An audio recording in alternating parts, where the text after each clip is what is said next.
Hello everyone, I hope कि आप अच्छे होंगे। आज इस वीडियो में हम लोग सीखने वाले हैं अनुपात एवं समानुपात के भाग 2। तो ज़्यादा टाइम को वेस्ट ना करके आइए वीडियो को स्टार्ट करते हैं।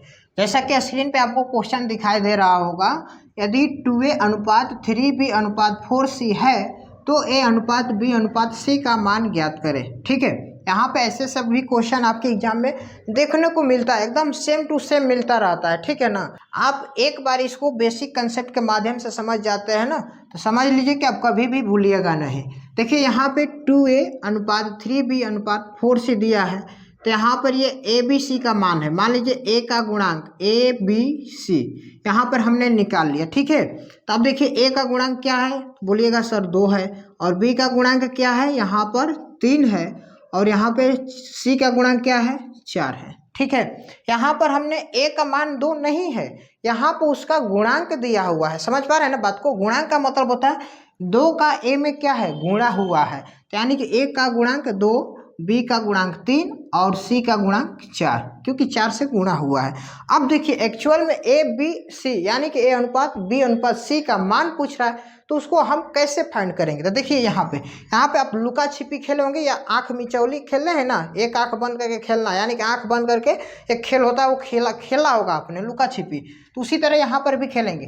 देखिए एक हाथ से इसको बंद कर लीजिए, इधर वाले भाग को बंद कर लीजिए। देखिए ए वाला भाग को आप बंद कर लेते हैं तो क्या बचेगा, बी और सी का भाग बचेगा। तो यानी कि बी और सी का मान का जो गुणांक है ना, उसका हम गुणा करेंगे।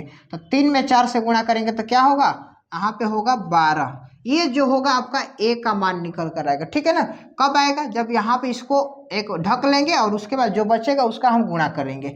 अब देखिए यहाँ पे अनुपात, अब b का मान निकालना है तो b वाले को ढक लेंगे, तो अब क्या बचेगा, a का मान बचा है और यहाँ पे c का, तो यानी कि 2 में 4 से गुणा करेंगे तो क्या होगा, आप बोलिएगा सर 8 होगा। ठीक है, अब यहाँ पे c वाला का अब काम करना है, तो यहाँ पे इसको ढक लीजिए।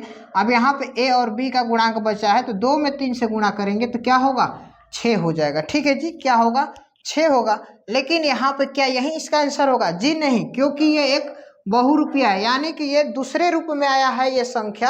अब इसको क्या करना है, इसका हमें सरलतम रूप लेना है। जैसा कि हमने फर्स्ट भाग में बताया था, अनुपात का मतलब होता है सबसे सरल मान, यानी कि उससे सबसे निचला मान होना चाहिए जो किसी से भाग देने पे ना कटे। तो देखिए हम यहाँ पे क्या करेंगे, 2 से भाग लगाएंगे, तो 2 से हम भाग लगाएंगे तो सभी के सभी संख्या 2 से कट जाएगा। तो यानी कि 12 में हम 2 से भाग लगाएंगे तो ये जाएगा कितने बार में, तो आप बोलिएगा सर ये जाएगा 6 बार में। अनुपात, फिर यहाँ पे 8 में 2 से भाग लगाएंगे तो 4 बार में जाएगा, और यहाँ पे 6 है, 6 में हम 2 से भाग लगाएंगे तो 3 बार में जाएगा। यानी कि अब यहाँ पे ए बी सी का मान निकल कर आ गया 6 अनुपात 4 अनुपात 3, जो कि इस क्वेश्चन का करेक्ट आंसर हो गया। आई होप कि ये क्वेश्चन आप लोग को समझ में आया होगा।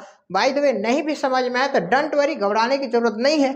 सेकेंड नंबर क्वेश्चन को हम करके दिखाएंगे और आपको फिर से समझाएंगे। एक बार इसको भी देख लीजिए, आपको जरूर समझ में आ जाएगा। ठीक है, तो देखिए यहाँ पे 4a अनुपात 5b अनुपात 6c दिया है, तो a अनुपात c का मान निकालना है। इसमें क्या निकालना था, a अनुपात b अनुपात c का मान, और इसमें निकालना है a अनुपात c का मान निकालना है। तो देखिए एकदम इजली है। तो यहाँ पे a का गुणांक लिखेंगे, फिर b का गुणांक लिखेंगे, फिर c का गुणांक लिखेंगे। ठीक है, a का गुणांक क्या है, तो बोलिएगा सर 4 है, फिर b का गुणांक क्या है, 5 है, फिर c का गुणांक क्या है, 6 है। ठीक है, अब देखिए ए बी सी का गुणांक तो हमने लिख लिया। अब क्या करना है, आंख मिचौली खेलना है, यानी कि लुका छिपी वाला खेल। तो यानी कि ए का भाग निकालना है, तो ए वाले को ढक लीजिए, बाकी बी और सी का गुणांक बच रहा है, इसको आपस में गुणा कर दीजिए। तो 5 और 6 में गुणा करेंगे तो क्या होगा, तो आप बोलिएगा सर 30 होगा। ठीक है, अनुपात, अब बी वाले को ढक लीजिए, अब ए और सी का गुणांक का गुणा कर दीजिए, 4 और 6 में गुणा करेंगे तो क्या होगा, ये हो जाएगा 24। ठीक है, फिर अब काम किसका करना है, सी वाला का काम। तो इसको ढक लेते हैं, ए और बी का गुणांक का गुणा कर दीजिए, 4 में 5 से गुणा करेंगे तो क्या होगा, 20 होगा। क्या यह आपका करेक्ट आंसर होगा? जी नहीं, बिल्कुल नहीं, ये आपका आंसर नहीं होगा, क्योंकि इसका अभी हमें सरलतम रूप लिखना है, एकदम छोटा वाला रूप। तो देखिए ये किससे ये कटेगा, यहाँ पे कौन सी संख्या से ये कटेगा, तो 2 से हम भाग लगाएंगे तो सभी का सभी ये कट जाएगा, क्योंकि 2 उभयनिष्ठ है सभी में। यानी कि 2 से भाग लगाएंगे तो ये जाएगा 15 बार में।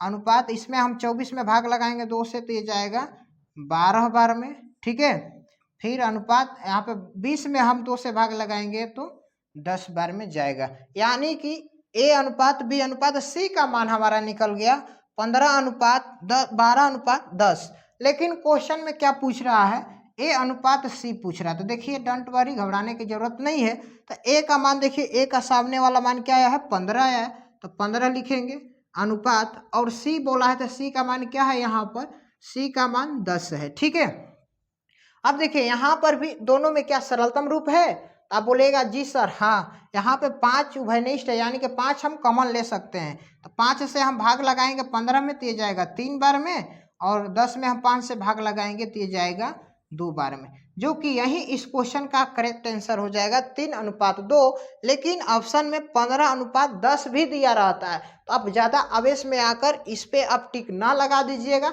नहीं तो आपका मैं मेहनत बेकार चला जाएगा। ठीक है ना, तो इसलिए उसका सरलतम, अनुपात का मतलब होता है एकदम सरलतम रूप लिखना, यानी कि जहां तक कटता है उसको कटा दीजिए। जैसा कि हमने कटाया 15:10 को, तो ये 3:2 के रूप में आ गया। आई होप कि ये सब क्वेश्चन आपको समझ में आए होंगे।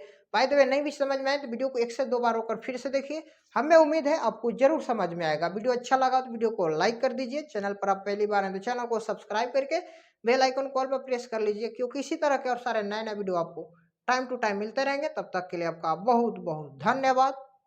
जय हिंद।